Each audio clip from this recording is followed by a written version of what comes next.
So you are ready to buy a house. Stop. Okay. Let me stop you right there. So before you sign those papers, let's talk about what you really need to do first. So home prices are higher than ever, and they can seriously drain your savings like super fast. Plumbing and heating, and even like to freaking lawn care. There is so much more to budget for than just beyond your mortgage. We just bought a house like 2 years ago, and I feel like the market is still pretty much in that same space. So I want to share with you guys what I went through. So I'm going to give you some of my personal stories and personal scenarios that I had with buying a house. And there are things that I wish that I would have known or I have done before I had bought the house. But in the end, it all worked out. So instead of you having to kind of figure it out and piece it out, I'm going to tell you guys how it went for me. And hopefully you can take those tips and you can use it for if you're going to be buying a house in the next couple of years. So with that said, in today's video, I'll be breaking down what you need to save for before buying a house. Also, I'm going to be showing you guys my home savings box. And there are going to be some envelopes in here that I wish I would have had before I started. So some of those aren't going to be in here, but we will talk about that. And these are just some of the things that I am saving for as being a homeowner. And these tips will help you as a first-time home buyer. And then also if you are a second-time home buyer, which we were second-time home buyers, so that you can avoid costly surprises. So y'all ready? Let's get into it. So let's talk about the first one. Do not overspend if you are pre-approved. So banks will pretty much a lot of the times approve you for more than you actually should spend. So just because you are approved for $350,000 by the bank doesn't mean that's what your budget can comfortably afford. So we were giving think we were given like 300 and something thousand. So we went way below what we were approved for. So that left a gap and it made sense with our budget. And that way you are not stressing every month to see if you can make your mortgage payment. So my thing is, I feel like you should use the 28-36 rule. Your mortgage shouldn't be no more than 28% of your gross income. And your total debt should not exceed 36%. So when you do go do your paperwork, I noticed that they did access, and when we went over the credit report, they made sure that the debt to income ratio was around like 36%. Because if it's over that, I'm saying if it was over that, then they would not approve you. Because what we did for our approval, we got the pre-approval where they did the underwriting first. This one here is what I did because I didn't want any surprises, because I know I was doing a lot of researches before we got our house. And I was just hearing all of these stories of people saying that they went, put an offer in, got the house, offers accepted, and then when the underwriting had finished,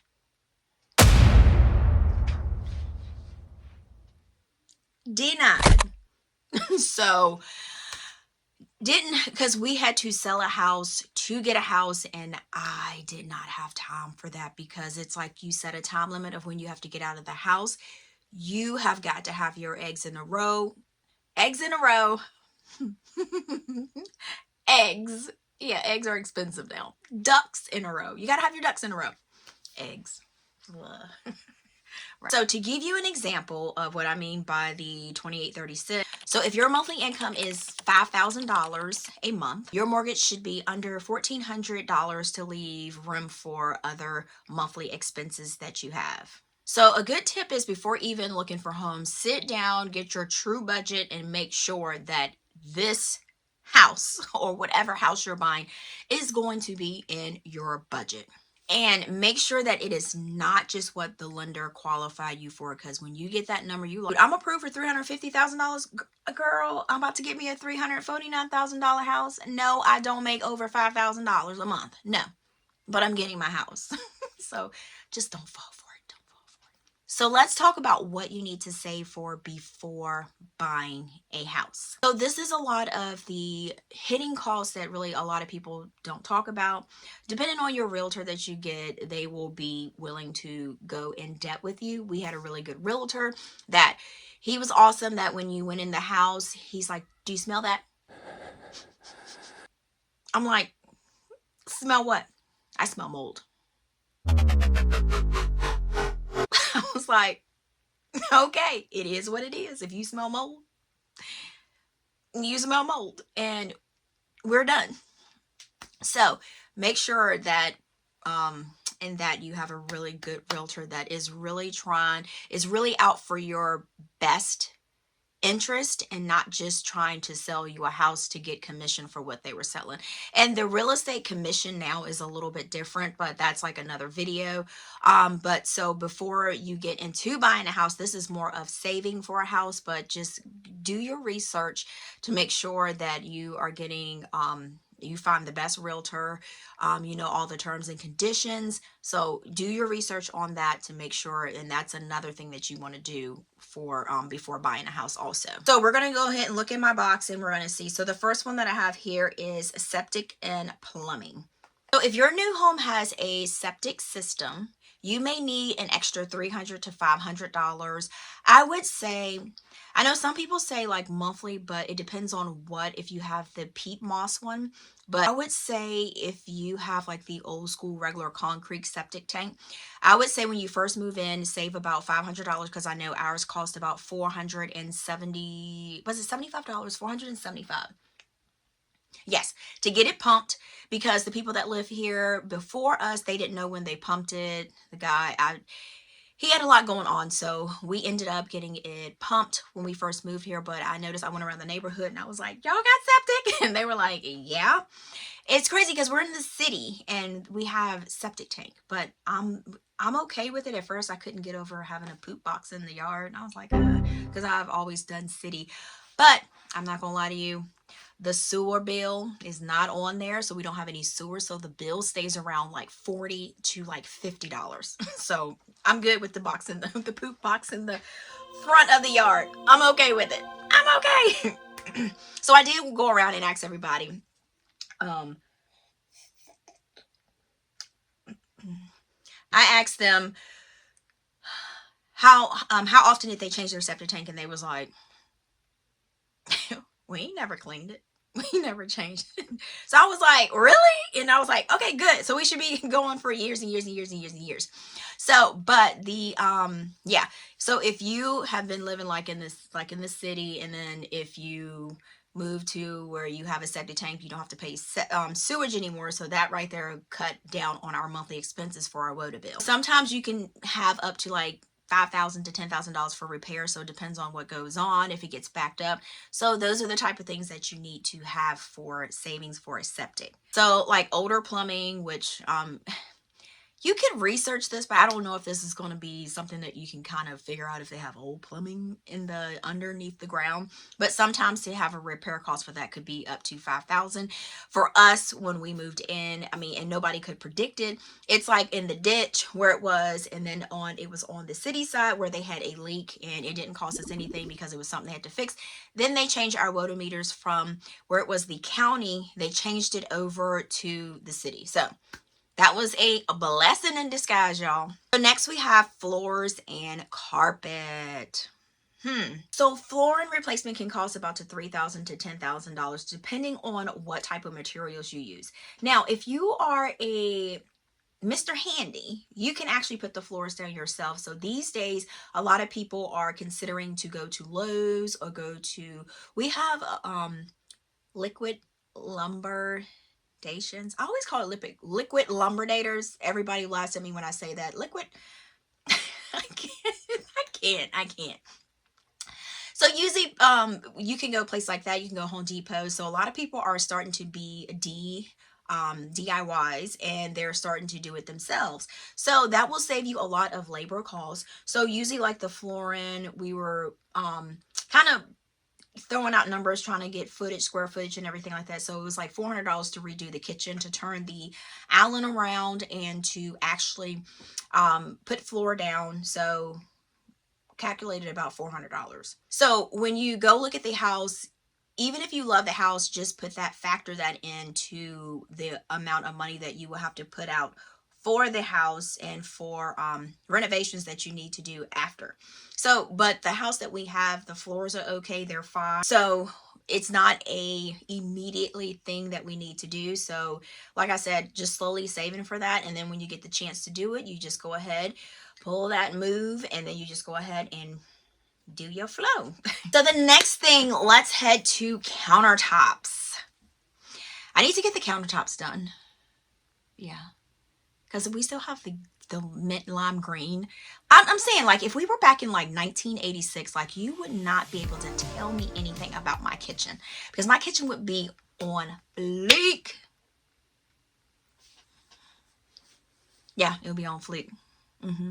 So even budget friendly updates can be, you know, it can cost thousands of dollars. So you got quartz grain, marble, they usually like range from like $40 to like $100 per square foot. So in our old house, we had a new kitchen that we redid. It was super small. I'll show you a picture of it. And I do miss the granite counter, but now we have a bigger kitchen. We have more cabinets, so I'm very grateful for that. And as you can see, I did post on my Instagram a while back that I redid the cabinets, painted them, and that saved like thousands of dollars. That total cost me, if you're willing to put in the hard work, do the research, because what I did was I went on Pinterest to look for ideas. I even went to Lowe's. Our local Lowe's, they're actually really good because the people are very, very helpful. So I asked them, what do I need? Do you have any, you know, certain type of things that I should do? Sand first, do this, put this, da da da da. So they were very helpful. So I was able to I had like 27 doors. I had to get hardware for each door. I repurposed my hinges, and I got it all done for like $400 something compared to paying thousands of dollars to get all of the cabinets painted. So that was like yeah, still of a deal. But I'm not gonna lie to you, it was hard work. Every time I came home from work, I had to go outside at nighttime, and I worked on it and worked on it until it was done. But the end, I was so happy. I was like, I did that. So it was like, I did it. You know what I mean? So the tip of this is, so if the kitchen needs a facelift, you think, so make sure that you put that into your plan. Create a envelope for that so you can start saving so that you can give your kitchen a facelift. All right, so the next thing is heating and air condition. This one right here, it can be super pricey. A new HVAC system can cost between $5,000 to $12,000. It's just expensive for if it fails. I would say for that is to, when you get your inspector, or you can just call, say like, we have like Southern Air out here. Call them and say, hey, I'm supposed to be buying a house. Can I get somebody to come over here to look at the heating unit to make sure that it is legit, to make sure. And like I said, nobody can guarantee that it's going to fail. Like, nobody can predict it, because you can get it looked at and then the next day it fails. I mean, it's just not. I mean, maybe they can kind of say like, hey, the bearings are gone, the fans messed up or something like that, but it's not going to be, it's just like a car. You can't predict. I mean, there's some things that you can see to give you like indicators of, no, I'm not buying this, but then there's other things that, you know what I mean? So that is another thing that you want to save for. And I know that we are saving for it. So just for like maintenance. And then I did talk to one contractor. He did say that in the spring, you need to get like a tune-up every spring to kind of check it, to make sure everything is going good, to get it cleaned and everything like that. So that is another thing that I have for that, for my heating and air condition. And that will be like a $75 for like a tune-up. So next we have propane. Like, growing up, I didn't grow up around gas. We had like wood stove, oil, heat.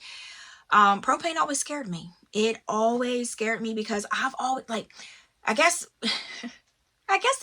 it's just trickles down the family. Everybody's like, nope, I'm not getting propane. It blows up. I'm like, and we have gas logs, so it saved our butt with the winter time. And then we had heat. When the lights were out, we had heat. We had a generator, but we had heat. The whole house was heated up.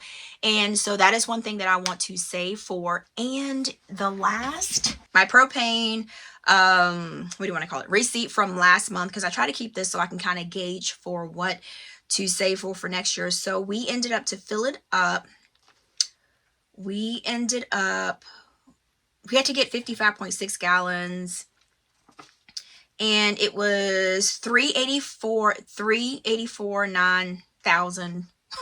That sounds crazy, right? It was 3.849000. Let's do it like that, for the propane. And then we had to do a leak check because we had just signed up with them. So the leak check was like $65, and then the local sale tax was $214. So this time filling it up, it should be about, because mine is it was $281.14 for the total price. So that should give us about, so it should be like 100 and something this time if we don't have to do the leak check, because they already did it, because they told us that if we don't get below 25% to call them, then they don't have to do the leak check. But if you get below a certain amount, then they have to do a leak check. It's just like safety, and I'm okay with it because, like I said, I want to make sure that everything is pretty much good. So that is one thing that we like save for. Now, we only have to, the last 2 years, we've only had to fill up one time, because what I do is, like, when it gets almost to the summer, I'll fill it up so that the winter time, so when the winter time comes, it's already done. Because if you notice, when it starts to get cold, I'm guilty of it, wait till the last minute. That's when they start to have that rush, and then that's when you're like waiting and waiting and waiting. So we just make sure that we have it filled up for the next year and don't have to worry about, because this year we didn't have to worry about, they didn't even have to come out to fill it out, and we were good. We still are good, and we have used it a couple times after the storm, but it's just a good feeling to be prepared and have it already ready. And the next thing is appliances. So normally when you move into houses, so when we moved here, we already had appliances. When we had to leave the other house, we had to leave the new appliances because we had just did the kitchen. But we had white appliances here, and they were a little bit older, but they were the good older, like the Kenmore. And what else was the other one? I can't remember what the stove was, and the dishwasher. I can't remember. Was it it might have been Whirlpool. But we ended up going to Lowe's, and we got the stainless steel because I wanted the stainless steel. It wasn't a need, but one of the buttons on the stove was kind of like a, you had to be like on the ball, you had to be like, you had to kind of like get creative with it. And so we were able to get a new stove. So the refrigerator, which is a good refrigerator, Kenmore, it has the ice maker, but it's old school. So we ended up putting that in our little workshop so that we can keep drinks and stuff down there and extra frozen foods in there, which worked out perfectly. And so that was one of the things that I wish that we would have saved for a little bit better. Because I didn't even, like, some of the things that I'm telling you, I didn't even think about it. But appliances is one of them that because usually you don't know how long the appliances have been there unless they say, like, we just got it last year. They have all the receipts and everything like that. So that's why we went and end up getting all stainless steel or whatnot. Now, thinking about food, I was thinking about the refrigerator. Another thing that I want to throw in there is to save for eating out, because when we were having to sell our house, we had to actually like drive around, and we couldn't go home and cook. And I didn't budget that because I didn't know that's how that works, because you got people going into your house. You get off of work, people going into your house to look at it.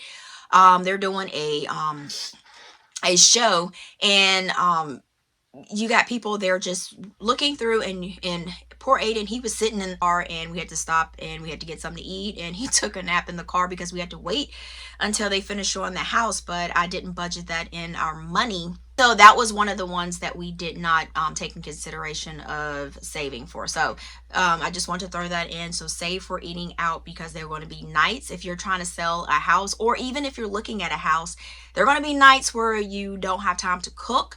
And you can just grab a bite to eat, and that will make your life a lot easier. So I just wanted to throw that in there. The next thing is riding more and lawn care. Okay, so when we moved to the new house, our yard was a lot bigger. Yeah, it was a lot bigger, and the grass was it's like nice grass. I'm so used to just grass, and this is like fluffy nice grass. So so a riding mower can cost between like 15, I think now, not even 1,500. Like if you, I think it's more of like 2,000 now, 2,000 and some change to like 5,000 for like a nice riding mower. So we still do the push mower, but that was something I wish that we would have saved for, because the other house only had like a little slither in the front for the grass, and it had like, I don't even think there were grass on the side. It was like specks.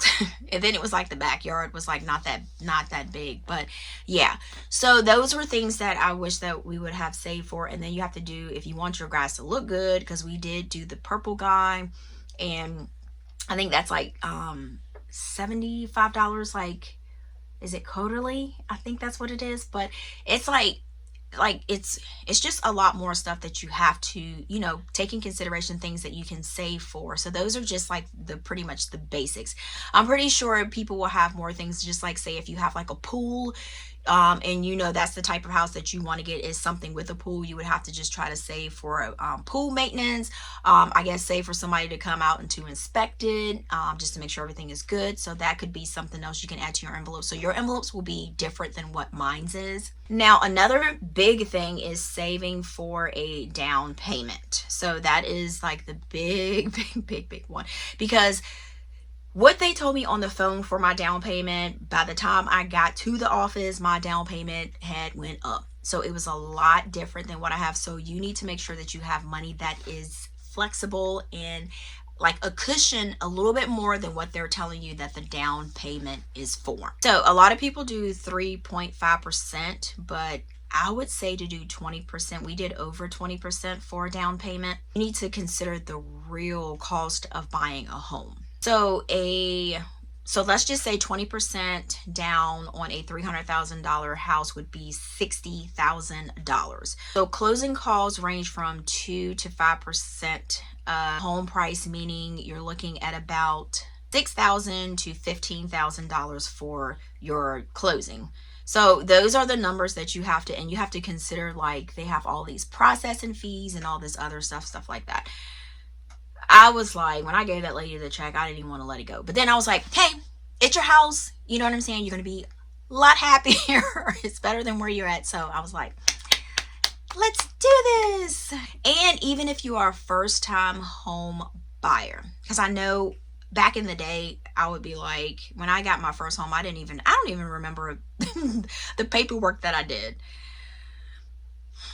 because most of it was just taken care of with the first time home buyer program. So some areas may have limited funding, so you may not be able to qualify or able to receive the first time home buyer assistance. So that's why creating a savings plan and creating just sitting down, jotting down what you want for a house, how much you are willing to spend, what's your budget, what are the small things that you need to save for.